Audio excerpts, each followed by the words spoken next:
All right, joining us now. She is an NFCA Hall of Famer, a national champion, and of course been the head coach at Florida State since 2009. We speak, of course, with FSU head coach Lonni Alameda. Back with us, our traditional get-together here on In the Circle on D1 softball. How you doing? I'm doing great. Eric, I feel like we've been talking that long. How long have you been around this game? How long have you So my first done? year was '07. Yeah. My first year was '07. So I've covered you since you got to Tallahassee from Yep. UNLV, Isn't that crazy? Time where flies. time has flown Yeah. since then, and this podcast has started since about 2016, and you've been on every year. Yeah, pretty cool, huh? Yeah. So, yeah, high five. Another softball season. Here we go. How does it feel? Does it never gets old, does it? Like, when does it the juices? I mean, you're always focused on the season ahead with Yeah. fall ball, but when does it hit you that hey, the season's right here now? I think always media day. So yesterday, the media came out and had like 8 or 10 reporters come out to ask some questions. And, that's a feel like, oh, it's right around the corner. It's always around the corner for us softball people, right? We love it. But when it gets real is when interviews come out, right? TVs come out, radio stations, that kind of stuff. And that's when it gets real. So, yep, pretty cool. Last year, you dealt with a lot of injuries, especially in the circle. Yep. And yet, you got to the super regionals. When you reflect on last year, now that you've had time, what comes to your mind? I mean, just the experience of our freshmen and what a campaign our freshmen had. They're literally rolling into this season as almost like junior minded with experience. So I reflect on that piece and then just the pride of being able to make to a super regional. I think that, we knew it would be tough with the inexperience we had and the injuries we had in the circle.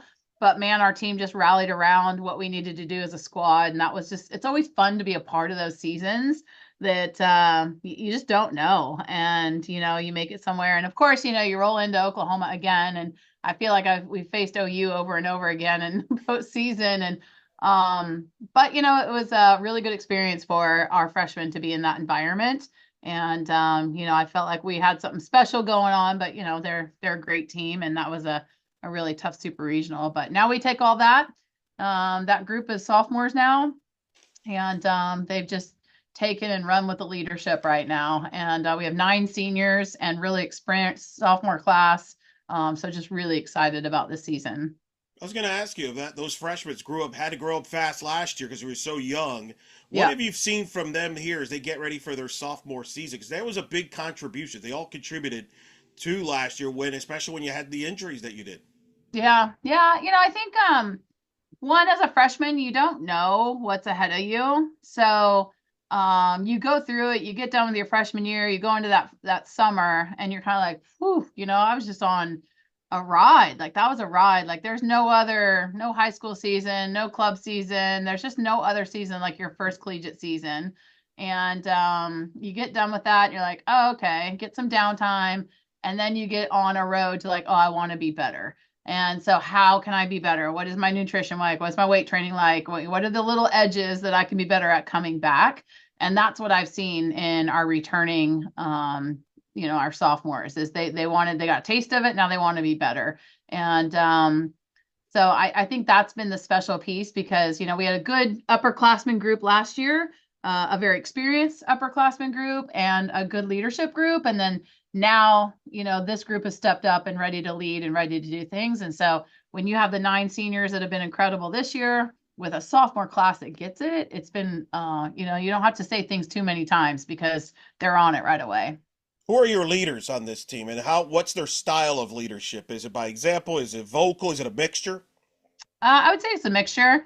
One thing that we've always tried to identify early on is just being able to throw judgment out the door and create an open environment of being able to fail, and a lot of on and off the field and know that, we're going to put our arms around you as a family. And so I just really feel that this year that our 4 freshmen have come into an environment that they're allowing them to be comfortable and grow. I definitely think that's been a big style for us this season. But we've gone to this year with a little like Team 42, but a little more of the peace mindset. So, can we have peace at the end of the day? Put our head in the pillow, whether we were super successful or we failed, but we gave everything we had.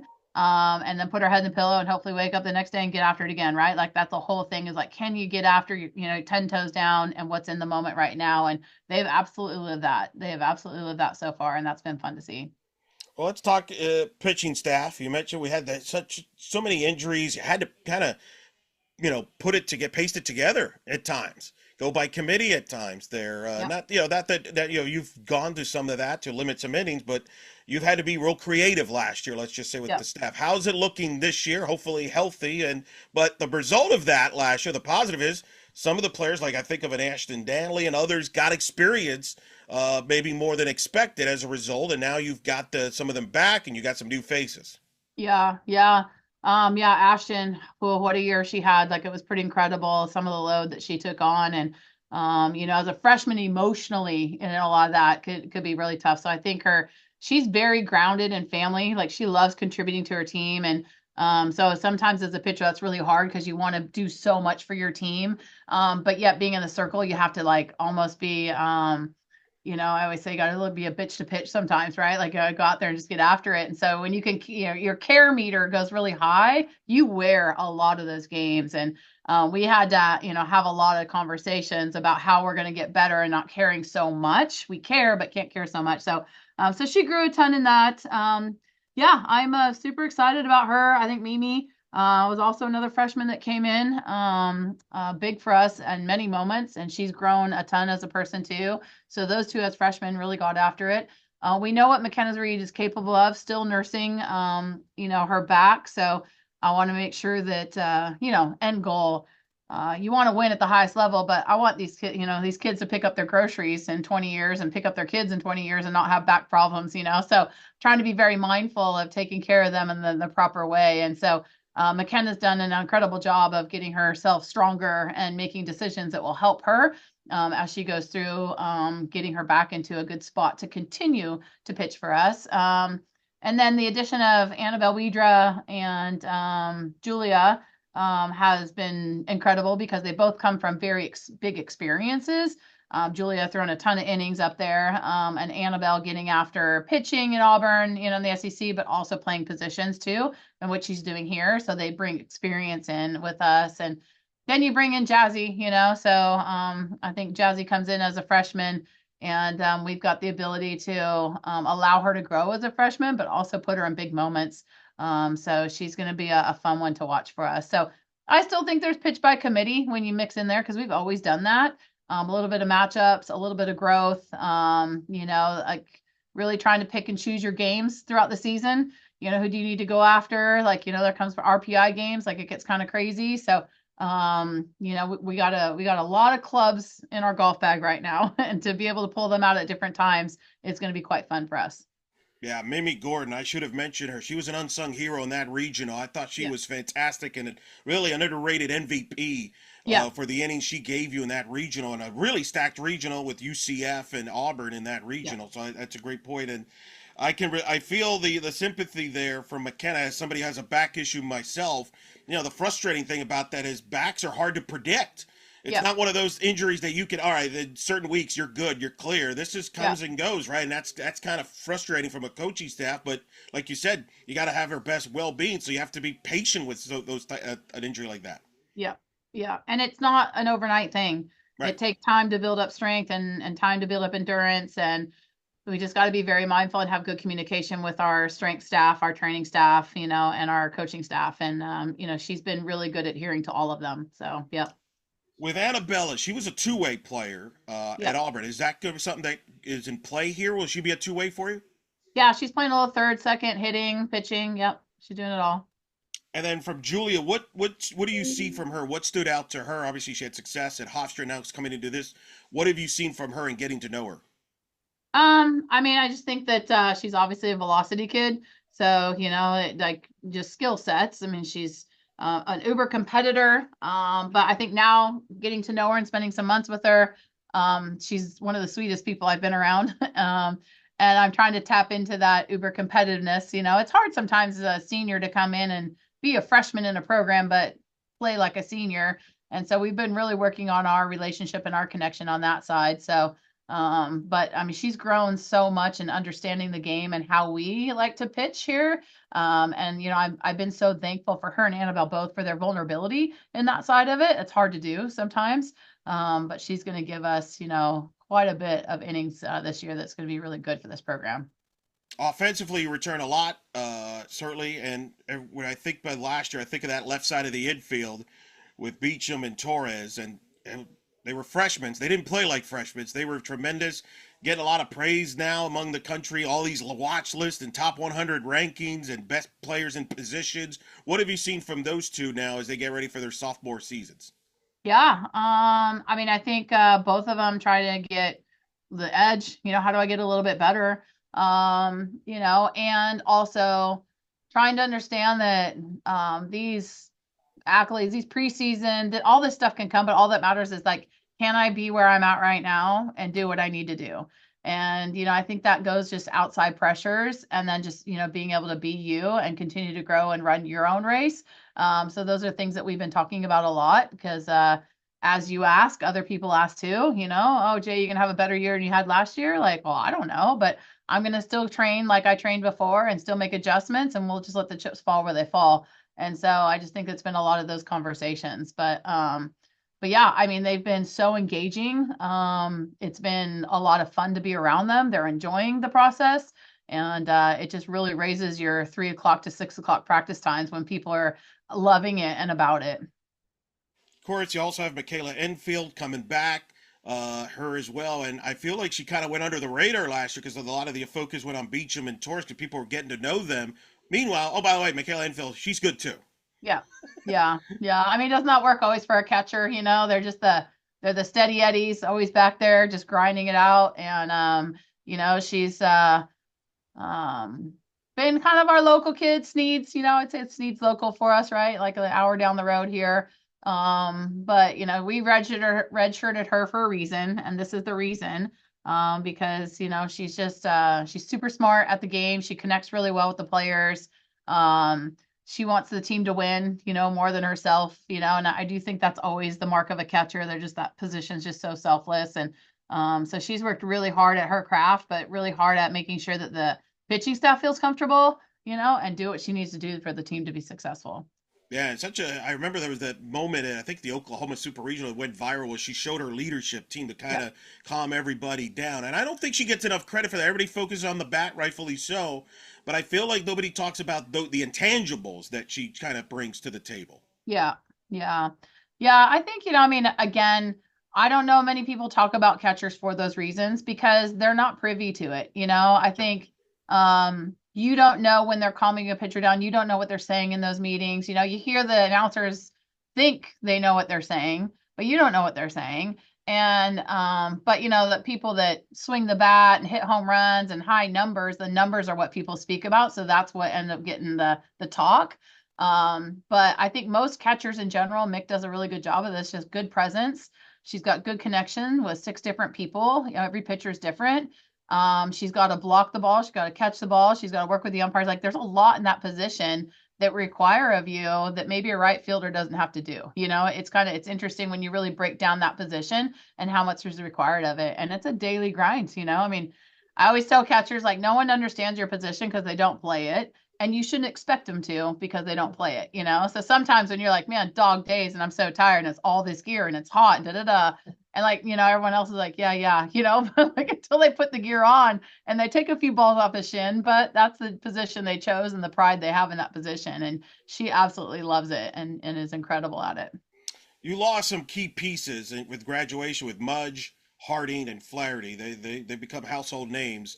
Yeah. Which was it? Is it harder to replace their bat or their gloves? Because they were both they were valuable on both sides. Flaherty in the infield there, Mudge obviously great leadoff at the top of the order, and then Harding. I mean, you don't replace those players, but you do have it means other opportunities for other players. So who do you see stepping in those roles? Yeah. You know, I don't think that you're never going to step in to the person that left the program. What you're going to do is take the lessons that you've learned from them and then make the best version of you. And I think if we do a good job year in and year out, seniors leave the program better than they found it because they continue to tell the stories of how they grew. And, I like Ocho and Dev were just back doing a camp for us a couple weeks ago. And, it's just neat to see, Ocho speaking up and just running outfield drills and doing things. And her growth as a person has been just so great. And, Dev and they're both coaching. They're up at Mercer right now and coaching. And, Mudge is still doing her nursing stuff. But they speak to the team of like how they grew here. So you can look on the outside and look at All American and numbers and this and that. But they were so good at being all in for the team to now like the players currently here are like, oh, that's what you do. You're all in for the team, and then you grow as a person, and then you keep giving back, and the program gives back to you. So I think that's the one thing that, I mean, Mudge was relentless on getting better every single time she came out here. Like she just wanted to get better. How can I get better? Probably wasn't the flashiest of athlete, but became one of the best athletes playing out there because she just took all the conversations and figured out how to get better. Kaylee again, she's playing a little injured last year. Figured out how to manage herself, but every year figured out how to get better hitting. How can I be this hitter? How do I get composite hitter? And then her work ethic started showing up. She's showing up every single day working to now you see Jay down there every single day working. It's just like it's just how you do things, and then that just gives back to each other. So yeah, so you're not replacing people, but I think the stories that are trickled down help build the program and give back to the program. You obviously mentioned earlier about Jazzy, the freshman pitcher. You got three other freshmen. Tell me about this freshman class as a whole and how you consider see them contributing to this team. Yeah, I mean Shelby McKenzie can swing it. She's been, I think sometimes as a freshman too, coming in, you're really good as a freshman. You're good in your club ball. Then you level up, and now you're like, oh, this is how how you hit a rise ball, how you hit a drop ball. This is 70. This is 40. This is, it's just you don't see that consistently at those levels, and now all of a sudden you're going to level up and see that. So how do you make those adjustments? How do you mentally stay in it? How do you fight for your positions? And so I think Shelby's been so good at, understanding her swing and working, a ton at first base. And, she's going to watch someone who worked her tail off to get to where she's at with Amaya and Angeli over there working. And again, when Amaya sits in the classrooms and talks about where she was her freshman year to where she is now, it just gives you like, oh man, like you're pretty good right now, Shelby. How do you move the needle? Right. And then if she can see that and beyond that, she's doing that right now. And I've just seen Shelby grow a ton in that area. Bella and Jazzy Franzik, played together on a club ball team with the Fury, and they were a good battery, and now again leveling up and Bella working on her swings and working on the behind the dish, and the two of them growing together in pitcher catcher conversations has been really cool to see them grow. Definitely see Bella working in behind the dish there. And Addie DeLong, a little speedster, has had a ton of time for us in the outfield, base running, and just working her stick, whether it's swinging or short game. And so I think all of them have just been really good athletically moving their game up. But now hearing the stories of all the returners telling them how you're going to grow and being okay with it is only going to make our program better in the long run. How are you as a staff are able to figure out with the freshmen when they come in of, hey, this player maybe needs to redshirt because you've done that with players, very especially in pitching wise, that hey, they're not ready. They need a year to watch and learn. Versus another freshman like a Beecham last year that was ready to play and contribute right away and ends up being a freshman of the year, top 10 player of the year candidate all year long. How do you balance that and be able to evaluate that as a staff? Yeah, well, I think there's a couple ways. Is one, if you have the depth, if you're lucky enough to have the depth. So like we redshirted Michaela because Anna Shellnut was here and we had the depth behind the plate. I would redshirt everybody. If I could, I would redshirt everybody their freshman year, 100%, because you only get 4 years to play. And if you could get in here and get in the system every day and get stronger and faster and smarter, and then have 4 years to implement that, to me, that would be the way I would do it. But you also have to win games and figure out a lineup. So if you don't have the depth at the position, then you've got to play the player. So I think it goes back to, are we redshirting for the future of this player? Because we know their growth is going to be so much better down the line. So it's an investment. Redshirting is an investment to the program and their growth. Or are we redshirting because of depth at the position right now and we need to flip it over? So I think there's a couple different ways that we approach it. But my thing with redshirting is never my decision. I always leave it up to the players. They're the ones that have to decide if they want to be around for 4 years or five, if they want undergrad or grad degrees or those things. And so So I think we always lay it out there for them. I've had plenty of players not take the redshirt option and just, do the 4 years. And so it's always not me so much. It's more of like, hey, this is what we'd be willing to do if you want to do this. And that's become a hot topic, and there's talk in college athletics about maybe doing away with the redshirt and just going 5 years of eligibility for all student athletes Yeah. across the board. How do you feel about that? Is that something you would like, or does that bring some complications? I think it'd be great. I mean, we're still trying to grow our professional game. So as long as we can keep kids around in an environment that they can grow their game, it's only going to make the strength of our professional game better or our Olympic game better. And so as we keep fighting for the general whole, the more we can pour into the kids, I think is better. And college is the one spot that we can really pour into them. So yeah, I think it would be outstanding. Amaya Ross, you mentioned, had a great year last year. Kind of maybe caught people off guard, at least outside the program. I know inside you weren't surprised, but maybe people outside were. What have you seen of her work, as you mentioned, this offseason in the next year? And then is there a player on the roster that could be another type of Amaya Ross that maybe won't surprise you as a staff or players, but might surprise people on the outside? Well, I mean, this year's kind of tough because again, having nine seniors, you would expect those nine seniors to contribute somehow and been around the program. So, but I do think, like, I mean, Katie Dack has had an incredible fall and we all know what she's able to do, but there's been more in her and I think we're going to see the more in her show up.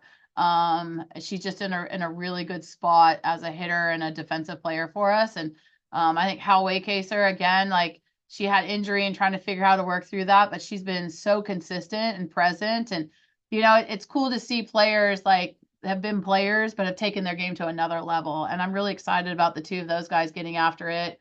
Mick has been there, Issa's there. Like it's just a lot of them are playing at a little bit higher level right now. And really excited about that. But I'm excited about Jazzy as a freshman. I think I've been challenging her a lot. I have a really good relationship with her. So I can challenge her a lot, and get after her. And she's going to be pushed a little bit as a freshman, but I'm excited about her bounce back to challenges and her depth. She's really deep thinking, and I love that as a pitcher. When you really understand the game. Kat was really like that. Kat knew the game and knew what she wanted to do, and she had this inner confidence that when we started working together, I mean, she could just take the ball and do her thing because she just knew it, and she was so good at it. And I see a little bit of that in Jazzy of just like understanding and uber competitive on the inside. And I just love that. And I love pushing those buttons with her right now. So it's going to be fun to see her grow. You still enjoy calling the pitches, developing the pitches. Is it still as fun today as it Yeah. was when you first started? Oh yeah. Oh yeah. Yeah. I mean, I think, the reason why I'm in this game is because I love the growth of people. So I don't think I'll ever get burnt out on the game of softball. I could get burnt out on the other things around it right now, which everyone in the country can.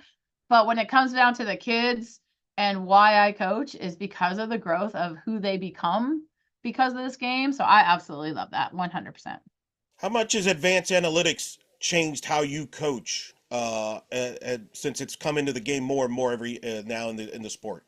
Yeah, no, I think it's been a huge addition to my ability for pitching changes and matchups and recruiting and development. I think just Yakutek in general has changed how I recruit a player, develop a player, implement strategy, and then in game, challenges that I have too, from pitch calling to whatever it might be. So I think there's so many layers to it that have really pushed in there. So yeah, I love it. And then on the offensive side, we've really dove into the offensive side and we're just touching the iceberg right now, a little bit of it, but it's in baseball for a reason and it's been there for a long time and it's, leaking into football and some other areas and numbers, they don't lie to you. It's nothing personal. It's just straight numbers. And when you start to do that, then it can really make you decide, like, am I a good pitching coach? Am I making the right moves? Like, it just really gives you over time a pretty good idea of how you're developing people, winning games, those kind of things. It's made it more challenging for a Yeah. pitch calling Oh, yeah. because of the not just because of video tapes. Obviously, it's out there, so hitters have that. But now everybody has to the analytics. Oh, this pitcher has this style there. So that's become, on the one hand, it's been helpful, but also it makes it more challenging Yeah. to coach in these days because everybody. It seems like it's hard to have any secrets anymore. No, there is no secrets. Yeah. But, there's no secrets in Major League Baseball either. So Like, everyone knows who they're going against, and there's people that are still striking people out, and like it's just the game is still the game, and when you have good stuff, you have good stuff, and so I think that it's just starting to understand what that is, and then the strategy and how to implement it, and making those moves. So that's the part that we've been really selling out to for the last couple of years. You open the season at Puerto Vallarta, Yep. Mexico. You'll see Oklahoma State there. That people have been circled that. Of course, you're back in Clearwater. Challenging schedule as it always is in Clearwater there. Just tell me about that. I mean, that's a pretty unique, drastic starts going out of the country opening weekend and then coming back in Clearwater facing some of the best competition in both tournaments. Yeah, yeah. I mean, I'm a big fan of Dave King. I've known Dave since I started at UNLV, and he's got such a big heart for this sport. And so I've spent a lot of time with him, and he's jumped big into the numbers too. And of course, when I'm with Team Canada, and he's got his team competing up at Canada Cup, been chatting with him. So he's been, for a long time, like, come down here and play, come down here and play. So it just finally worked out that this is the year that we could able to make that happen. And so exciting to go down there, and always love playing Kenny's squad. We've run into them quite a few times, and he has a great squad. And so that's going to be really good for us out the gate to see what we're capable of and how we grow and get better from that game. And then, yeah, I think Clearwater, it's almost like a little bit of a home tournament for us. It's just down the road, and yes, it's nice to be here, but it'll be nice to get down there. It's a couple hours away, play the competition that we play, continue to help push grow this game on TV. We just need to keep pushing that mark because that's a big thing for us in the sport of softball. So yeah, so we'll get those two under our belt, and then we'll come back here, and then at that point we host A&M here, which is going to be really good for us. Southeastern Louisiana, who's a good ball club.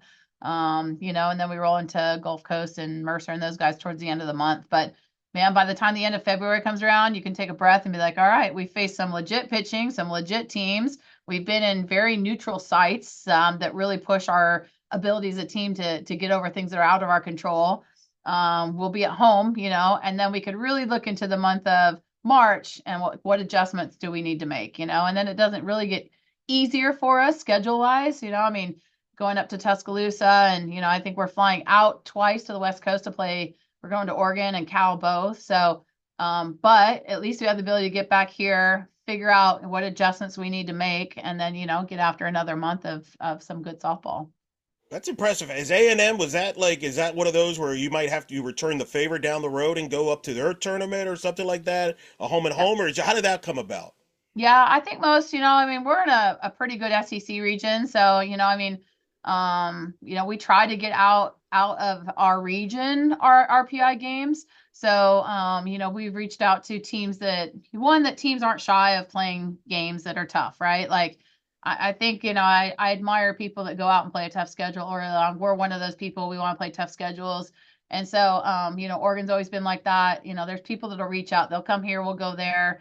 If it's not within the next year, it's the year after, so we'll go play A&M. We're trying to get out to Texas.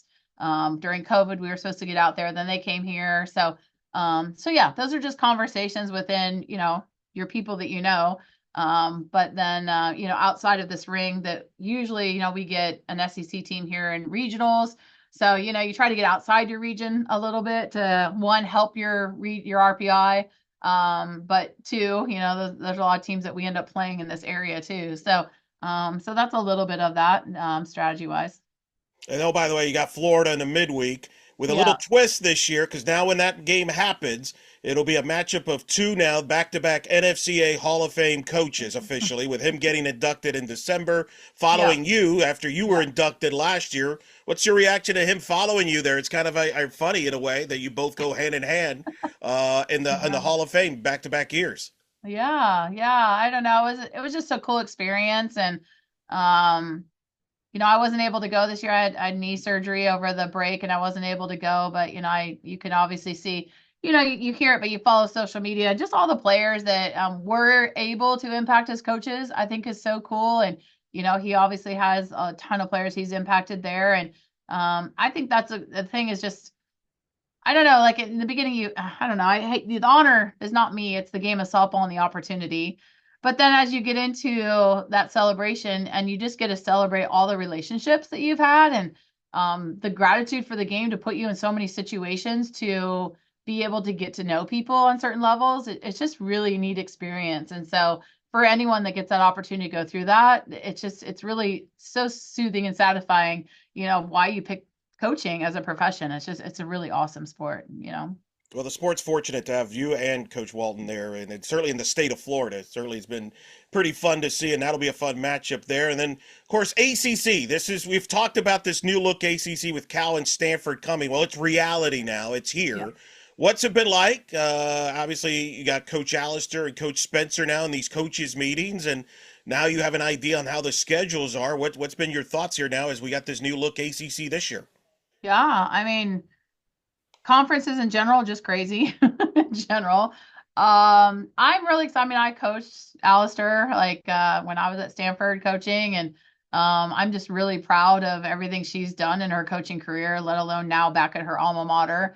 So I guess for me, my family's from out there, so there's a personal side going to Cal and Stanford that I love. I recruited Chelsea and coached against her quite a bit, so sometimes it's just hard to not see them in the days that you recruited and coach them.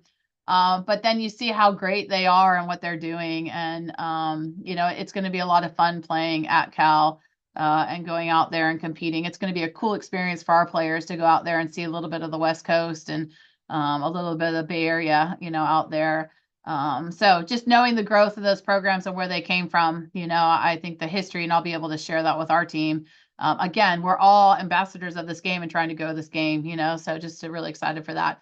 The hard part, is them coming East Coast.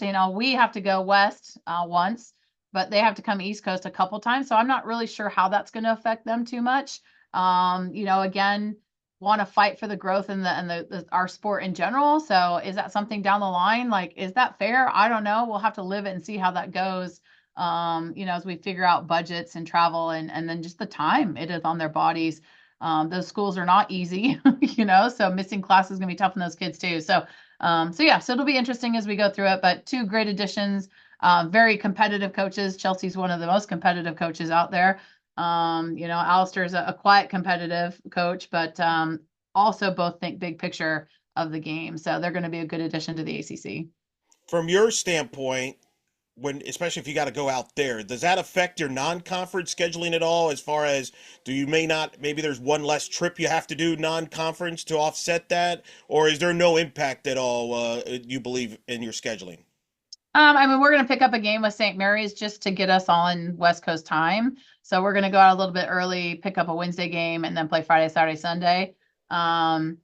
I don't know. Like, it's interesting because then, do you take the red eye back or do you come back on a Monday and miss a full day? And, then it puts you a couple days behind on your practice schedules doing the red eye because then you can play again on the weekend. Like we have Georgia Tech, host to Georgia Tech. So it is going to be interesting, on that side, managing that. But I don't know. I think some of them will fall on spring break. So they may go out early and do, maybe a 7-day, 8-day out there and pick up more games. There's great teams out there to play with Sac State, Fresno, San Jose State. There's so much in that area out there that you can pick up. So yeah, it would be interesting to see what other teams do too. Yeah, I've had other coaches tell me that that's one of the things they adjust is they'll pick up a midweek game Yeah. while on the trip to make that trip even more worthwhile to get accustomed to their region, etc. I think Stanford Cal's doing the same thing when they Yeah. come east. So I think that's kind of the adjustments is there's an extra unique midweek games that normally would not even be an option maybe Yeah. in past years. Yeah. Yeah, for sure. Yeah. If it works out for you school wise, Sure. and yeah, so yeah, for sure. And of course, it makes the ACC just what you want, just much deeper now. like, Yeah. like Yeah. I mean, realistically, you could be anywhere from a 7 to 8 bid league, depending on how things go with the way the league is going. With NC State improving under Coach Leftwich, who did a great job in her first year. North Carolina is improving. Virginia breaking through, making the NCAA's. Yeah. This league could be as deep as it's ever been this year. Yeah, 100%. Yeah. And I think it's with Duke coming to the World Series, that just like again, like I think, when we broke through, I feel like all of a sudden the administrators are like, oh, you can put money into this program and build it. Then all of a sudden Clemson opens up, Duke opens up, and then we start really seeing that there are ways to make this happen. And so it's neat that the support has been happening and the growth has been happening. And I even think Boston College has done a great job with their facilities up there and what they've been doing. So yeah, I'm very proud of our conference, and it is a fun conference and a very competitive conference. And easy, other than maybe the West Coast, to fly to and be a part of conference. We've got really good. I mean, you go into Atlanta and Georgia Tech's right there. You go to BC and BC's right there. It's just it's like easy travel and fun places to be. So yeah, really excited for it. I even think Vautech, I mean, again, scrappy, always coached well. So yeah, gonna be a good one. Got Clemson. I mean, it just goes on and on this year. It's a Yeah. lengthy list. You mentioned Boston College. You will be there for the ACC tournament in Chestnut Hill. First of all, how far is that away from Fenway Park? 'Cause I know you like checking out baseball parks. We've talked about this. You've been to Wrigley. I Yep. don't know if you've ever been to Fenway or not, but Yeah, we've taken the team pretty much every time we go. It's pretty easy to okay. get down there. So we go, if we're lucky enough to hit a baseball team being there, then we'll go. But half the time it's maybe not when a team's there. But you still go, like, I mean, I don't know how many times, you pass by in the freeway and you're like, that's a green monster. And you get some kids like, what is that? And you're like, oh no, we're getting off. We're going to show you No. what that is, Oh, no. So yeah, I think that's the whole experience of being a student Yeah. athlete, is, well, of course we want to win at a high level, but we're not going to stop and do some tourist things and enjoy some, coffee walks in the morning and understand some history of the places that we're going. So yeah, I definitely Fenway is one that we always go see and always a part of. Is there a baseball stadium you have not checked out yet that you want to? I've been to all of them personally. All of them. Yeah. So yeah, Wow. that has been a thing. My next thing is to go to the NFL stadiums at some point. I really want to. I think that'd be super cool. I gotta see the Vikings. I want to see this whole like, Oh, you know, that's a big how admission. cool is that? Yeah. Yeah. So I yeah. think Carly Wynn, I think, has been to those games back in the Oh day there. So that might be the person you may need to talk to about that yeah. when back Yeah. there. So that's, wow, every baseball set. Who's your favorite? I mean, I like Pittsburgh. I Everybody mean, loves Pittsburgh. That's what I've yeah. heard. I mean, it's beautiful. It's hard to say the Giants. I mean, when you sit up there and you see the Bay, like the San Francisco Giants is beautiful. But I think Pittsburgh with the three rivers and the bridges, and that's pretty nice too. And we always go tour that stadium also when we go to Pitt. It's really nice there. So yeah, I don't know. Minnesota had good fans. Like, there's places you go that the fans get the game, and that's a different feel. And then there's places that you go that just you're going for the ambiance, like Sure. the walking in. I mean, like Pittsburgh, they shut down the bridges and there's people playing music and you're going in and the ballpark. I don't know. There's just like feels different for all of them. So Seattle is beautiful. I heard Tampa Bay is kind of tough because it's a dome. That's so weird to me. Like, well, it was a dome. I don't know. Right now, and I mean Yeah. now it's Yeah. it's probably done. I mean they're Yeah. playing at Steinbrenner Field in Tampa there with a Yeah. minor league park. That's Yeah. gonna be weird. Yeah. And then you have your favorites. I'm an Orioles fan. One of my Oh, teammates love Camden. at Oklahoma, he's coaching at the Orioles. So you become an Orioles fan because you know someone. And, so obviously it has history, but maybe not as pretty, but like history. So yeah. So all over. I, I could talk for hours on this, Eric. Yeah. Listen, I've been to Camden Yards. I love Camden Yards. That was my Yeah. favorite. I got to visit there. I got to be at Nats Park, Minute Maid in Houston. All right. Yeah. Yeah, we're gonna have to get you back and we'll just do Okay. baseball park rankings there. We're gonna have to Like come that. up with a list. I want a list from you. But in the Yeah. meantime, my last question to you is you get the season going. What are a couple things that you're curious, you have questions about your team that you're looking forward to finding out about them this year? I think toughness. I think most coaches go into the season because you know your team so well of just your team. Now you go into the season, you face somebody else, and you face a lot of other things that you're just out of your control. So, what is our mental toughness? What is our durability? What is our craftiness? Like, how tight are we? We're doing a really good job right now. Now, when those gates open up, gladiator style, right? The gates open up and someone comes out. What are we going to be like? And so, I think you do your best to prepare them, and then you're like, man, like, what do you guys got? So I'm excited to see that, and we'll see it right off the get go because we know Okie State's going to be pretty legit coming out there. So that's something. And then just our ability to make adjustments, is going to be fun. That's something that we talked a lot about last year. But to me, the team that can win that chess match is the one that can get adjust, right? The ones that can quickly do those things are the ones that can take advantage of stuff. So talking a ton about that, like how's our offensive adjustment, pitching adjustment, mental adjustment, how can we do those cues? So those will be probably two things that will be pushed at. Well, that'll go get some answers starting there at Puerto Vallarta. That's going to be a marquee tournament there. And then Clearwater right there. That's where I'll probably run into you there at some point that week. That's a hectic weekend. Like everything's going on. Yeah. Fingers crossed for good weather, unlike last year where we got Yeah. washed out. But, Coach, I know you're busy time here. Thanks for always taking the time to talk to us here on In the Circle on D1 Softball. Stay safe and look forward to seeing you during the season. But thanks for always coming on.